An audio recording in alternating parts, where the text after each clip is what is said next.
Hello, comic fans, and welcome once again to Massive Nerds Comic of the Week for February 9th, 2011. And this week's selection is X Factor number 215, written by Peter David with art by Valentine de Landro.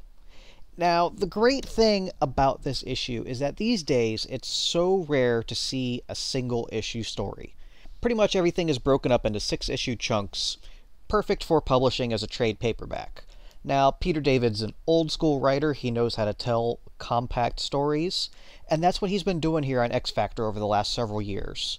Really just letting each story occupy as many or as few issues as necessary, but always moving the larger story forward while he's telling the more self-contained stories. And that's definitely what we get here. While this particular issue is one story of its own, it does provide a lot of momentum moving that larger story forward. For those that are not aware, X Factor, since David relaunched it a couple years ago, has been focusing on the multiple man, Jamie Madrox, and this detective agency he set up. He's got a lot of popular characters working for him, Siren, Banshee's daughter, as well as underused fan favorites like Longshot and Shatterstar. However, none of those fancy characters are in this issue. It really focuses more on Madrox and Layla Miller, essentially the two core characters of this story. Now, half of the story focuses on the case that they've been hired for. A woman hires Madrox to investigate the death of her father. The cause of death has been attributed to a vampire attack. However, the woman believes that there is some foul play involved with her stepmother. And the detective side of this issue is pretty good fun. There's some nice scenes in here. I really like the scene with Madrox and Layla interviewing the client.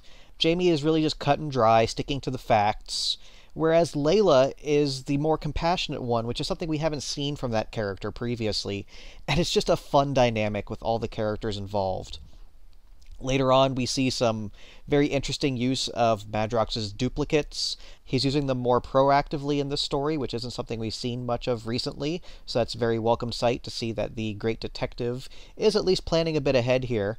And honestly, it's just a fun little self-contained murder mystery, if you will, that eventually leads off into a bizarre supernatural angle, but it all fits, it all works, and more importantly, it serves as a framing device for the more important story going on between Madrox and Layla. Layla has been a very interesting character here in X Factor. She's a mutant who has the power to know stuff, and that's really as much detail as they've gone into. Now, whether she just has knowledge of all events in the future, or if it's just selective knowledge that comes to her when she needs it, that's up for discussion. Personally, I prefer the latter explanation.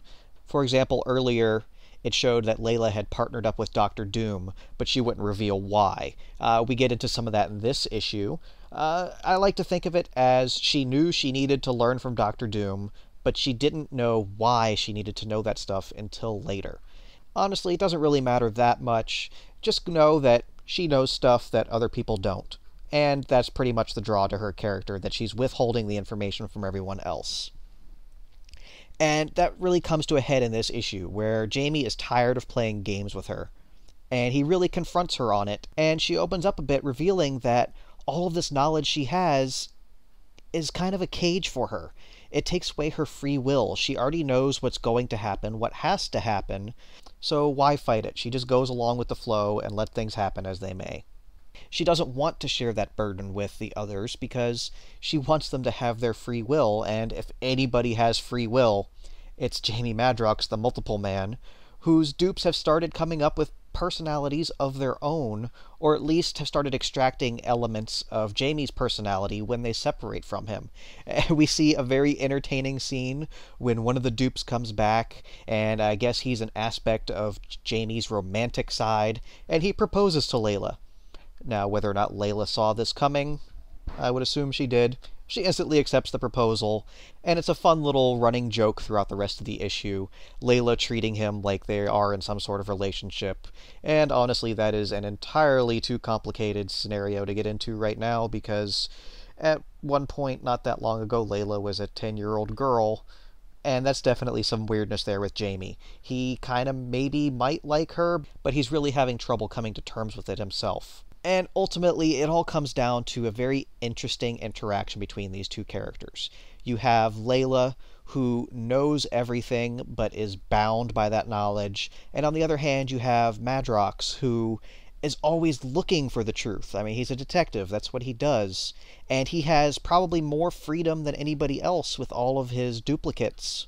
And while the two characters are seemingly polar opposites, there is a definite chemistry between the two, and it's very entertaining watching David write the two of them together, especially when nobody else is around to get in the way.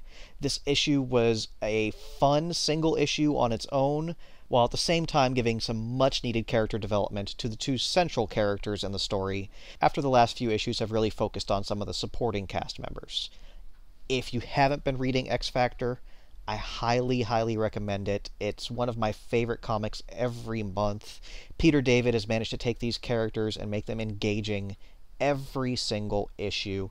Not necessarily maybe a good place to start up reading, as in there's a whole lot of backstory here between Layla and Jamie and everything else that's going on.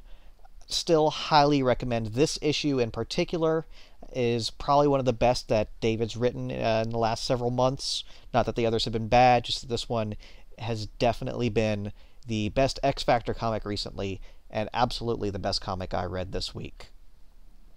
So that's going to wrap us up here. Again, as usual, check out my site at massivenerd.net, and I will see you guys next week.